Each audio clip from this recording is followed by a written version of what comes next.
similar situation, but not exactly the same. But the fact remains that from what we have seen so far, Ilaje-Ese Odo in Ondo State seems to be a very technical area.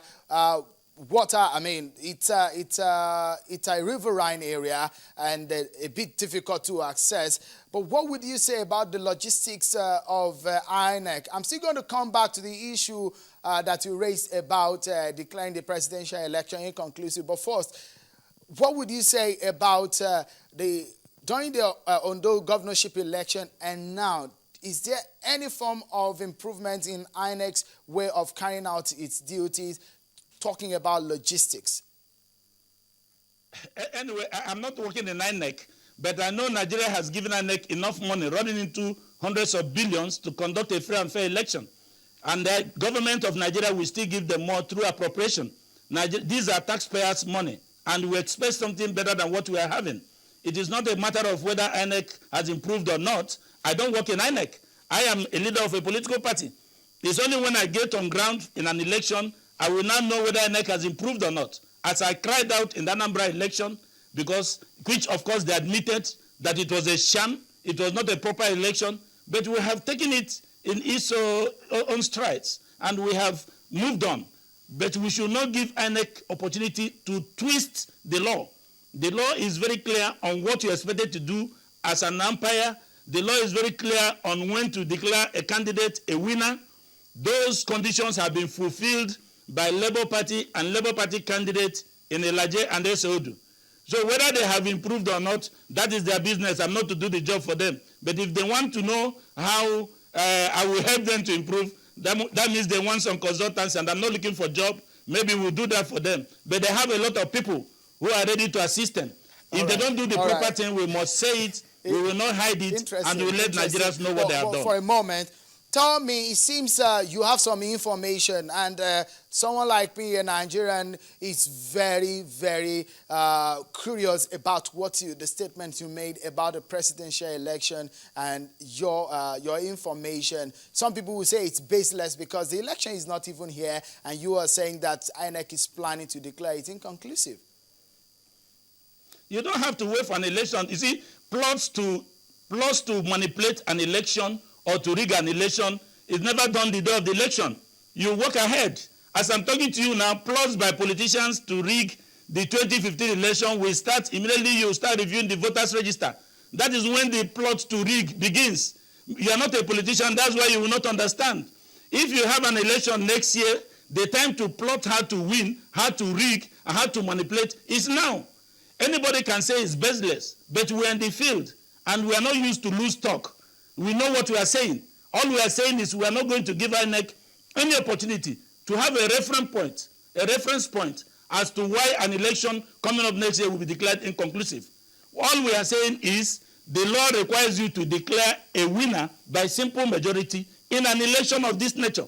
And that is what we expect you to do. We have never, as a political party, Labour Party, asked for any favors from any official of INEC or INEC in itself. We go for an election with open mind, having worked very hard. And it is left for the people to decide whether they vote for you or not.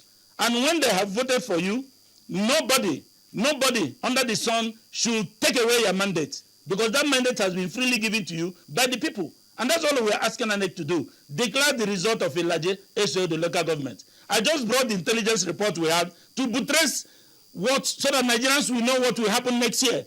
I don't know who is going to win next year, but there is an attempt to declare that election inconclusive. And the foundation is being laid now by INEC. Every well-meaning Nigerian must stop it, must call INEC to order. It's interesting. Give us some information, if you may, about these, your information. It's an intelligence report. It's an intelligence report. I don't have to give you that now. We are still working on it.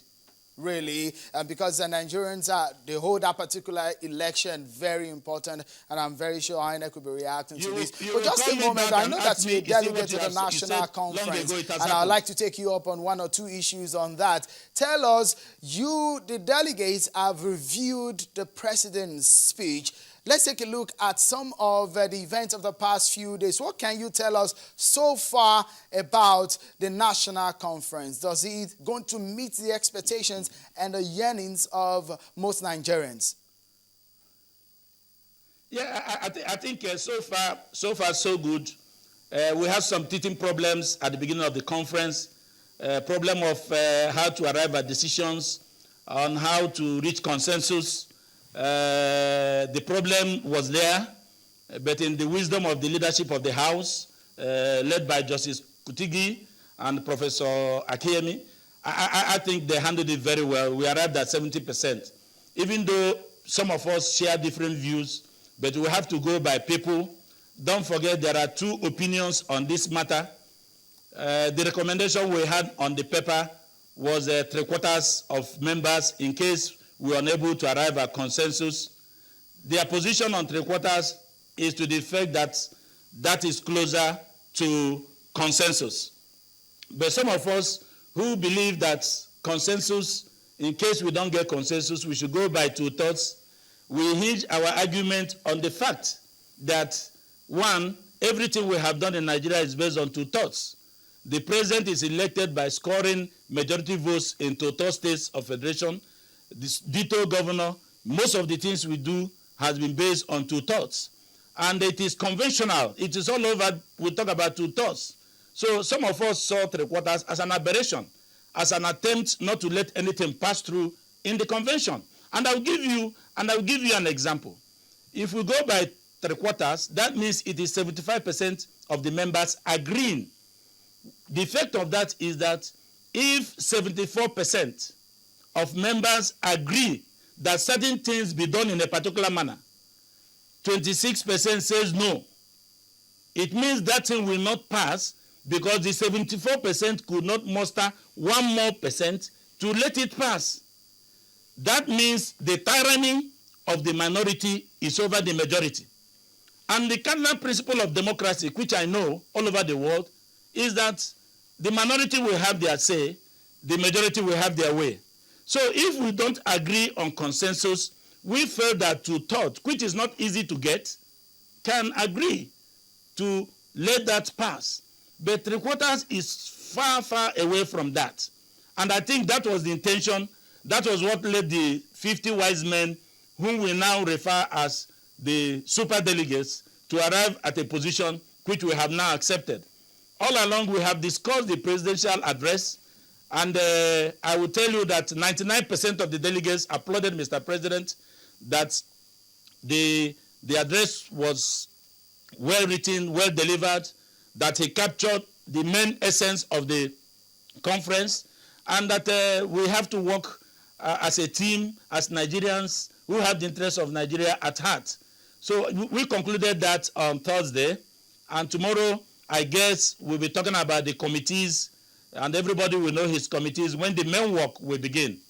I hope with what has happened and the spirit behind the past 1 month we sat, we'll carry that spirit to the committees so that we can make Nigeria a better place than it is. It's so much a pleasure talking to you, Chief Nwanyanwu, the National Chairman of Labour Party. Unfortunately, that's how much time can permit us to take. When we return after this time out, we'll talk more about some major issues in the Nigerian polity. A lot is happening, and my guest tonight will tell us more about what he feels about what is happening between the major opposition party, APC, the PDP, and in fact, the issue of the rebasing of the nation's GDP.